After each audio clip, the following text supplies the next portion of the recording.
Chapter 25. Father. When we are very close to the beach, we see that the cannibals are around the fire. They start to eat the first prisoner. The second prisoner is still alive. He isn't one of Friday's people. He is European. The cannibals want to eat him too. I decide to save him if it's possible. We move closer to the cannibals, but we are still hidden behind the trees. 12 cannibals are still around the fire, but 2 cannibals go for the white man. When I see this, I prepare the guns. I ask Friday if he can do the same.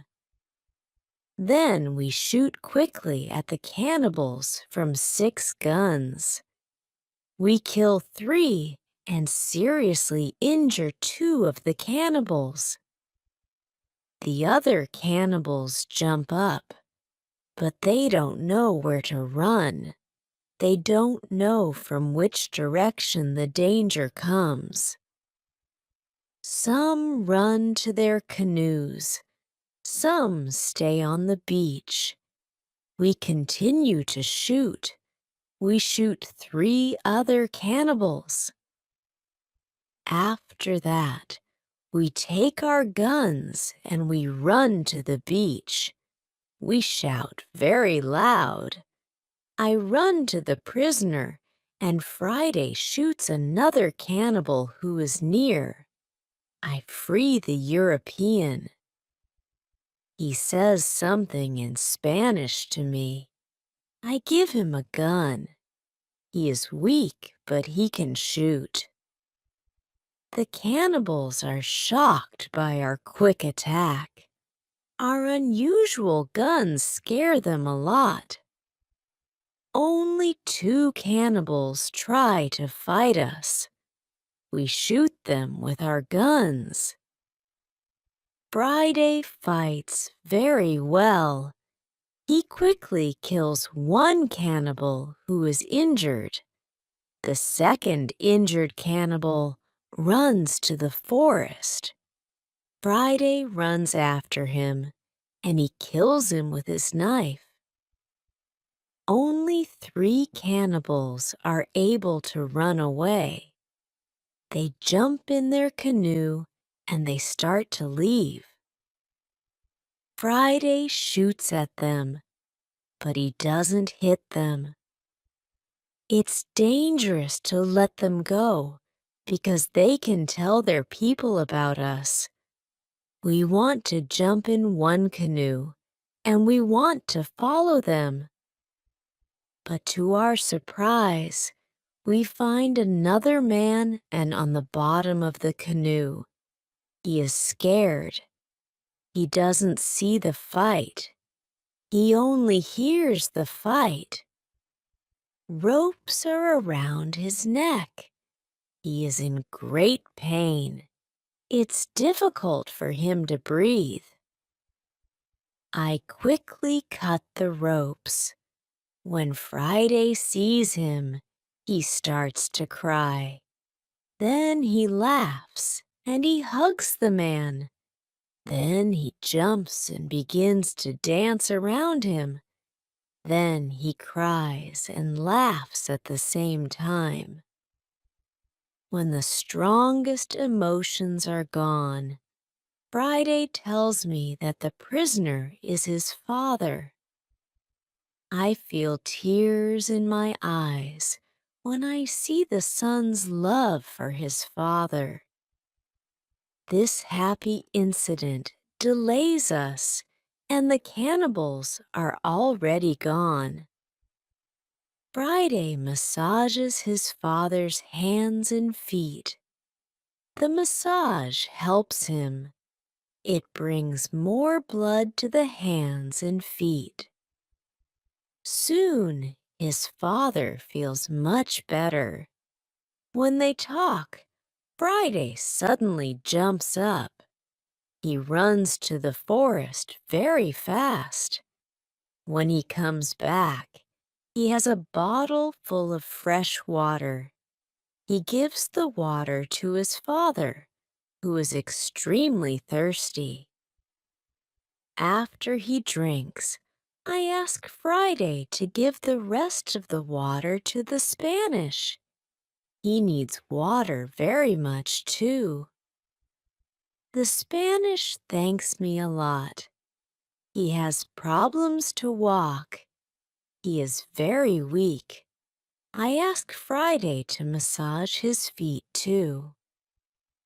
It helps him. Then, I want to help the Spanish go to the canoe because it's very difficult for him to walk. We want to take our new guests to our house. But Friday is young and strong. He has a lot of power.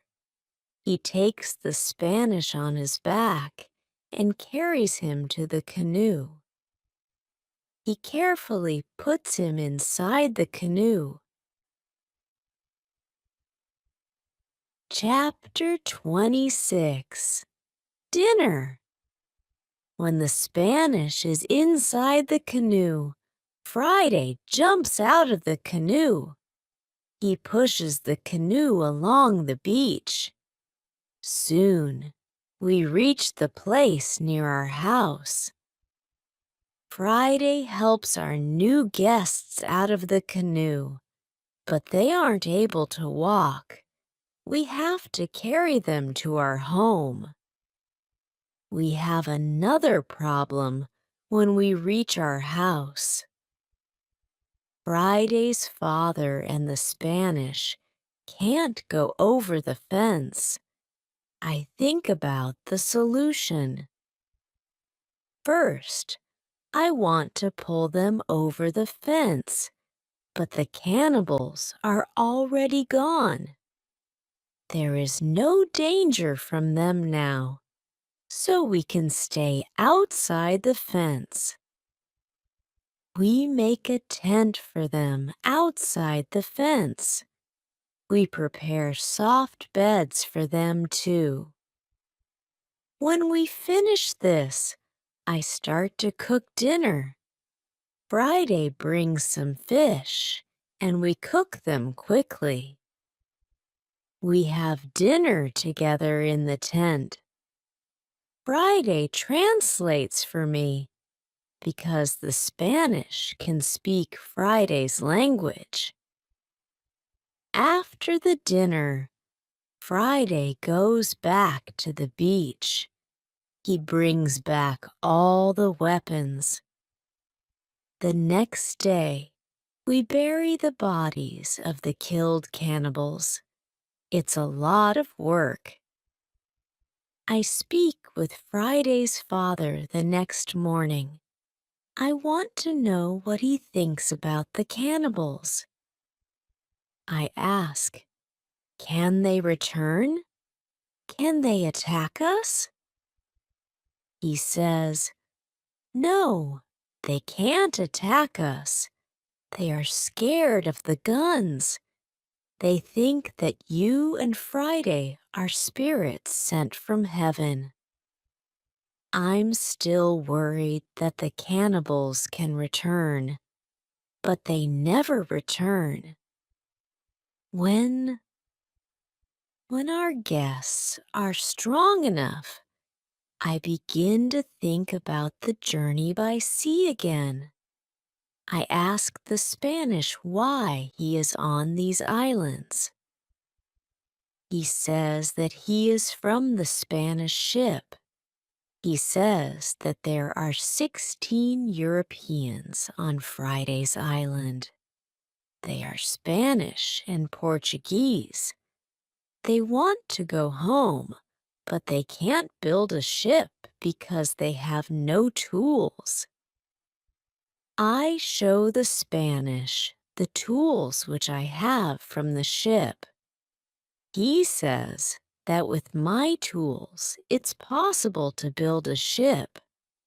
I think that the Spanish and Friday's father can return to their island. They can tell other Europeans about my tools. Together, we can build a ship.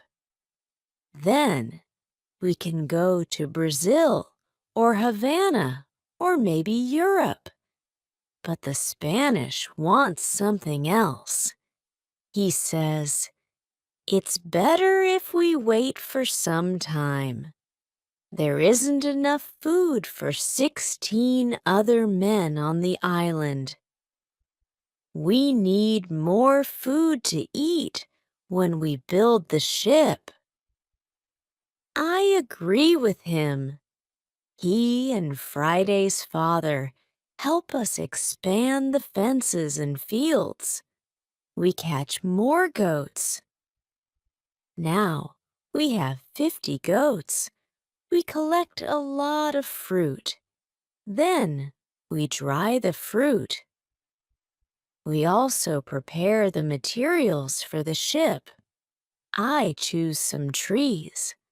I show the others how to cut the trees. Then we make long and thin pieces. Soon we have a lot of food. We have a lot of corn. We need more baskets and pots for the corn. The Spanish knows how to make baskets. He has a great talent. His baskets are excellent. He uses a special technique when he makes baskets. The technique is fast and effective. He makes the baskets 3 times faster than me. I want to learn his technique. He teaches me. I'm not as fast as the Spanish, but I'm faster than before. Chapter 27. Englishmen. We put all the food in my cave. The food is safe there. The Spanish and Friday's father can go back. They can bring the other men here. We give them food and 4 guns in case the cannibals want to attack them again. Then they take the canoe and they go away. 2 days pass when something unusual happens. Friday wakes me up at 6 in the morning. "Are they here?" I ask Friday. He says, "No, but somebody else is here. There's a boat at sea." I go to the top of the nearest hill. I see the boat. It's clear that these people are not the friends from Friday's island. The boat comes from a different direction. I also see a ship. I know this shape. The ship is English. I'm confused. It's true that I'm happy when I see Englishmen after 27 years on the island, but I'm also worried. The island isn't near ways of English ships. I don't remember any storm yesterday. So why are they here? Maybe the men are pirates. Maybe they want to hide something on the island. I decide to be very careful. Friday and I stay in the forest and we watch them. The boat comes to the beach and I count 11 men. Soon, I see that they are all Englishmen. 3 men have hands tied together. The 8 other men take them to the beach. 2 prisoners are calm, But the third prisoner tries to say something. He looks very scared. He asks the men in the boat for something. When Friday sees this, he turns to me and he tells me that Englishmen also eat people. I tell him that they definitely don't plan to eat them. I think that they want to shoot them. After some time, we see that this isn't their plan. The men from the boat start to explore the island. The three tied prisoners sit on the beach with two men as guards. The prisoners look very sad. Their situation is bad. Low tide comes soon. The level of the sea is low. Their boat is on the sand. They can't move the boat. I hear them say, "We have to wait and leave with the next high tide." This gives us some hours. Friday and I stay in the forest until dark. Then I see that the men who stand guard start to sleep. The three prisoners sit under a tree quite close to us. It looks like they are also quite far from the other sailors. We can come closer to them. When we are very close to them, I speak quietly to them. We are still behind the trees, and they can't see us. When they hear my voice, they can't believe that somebody speaks English to them from the dark forest. "What is that?" asks one of the men. "I hear something. I hear a tree speak," answers the other. "But it's impossible. A tree can't speak English."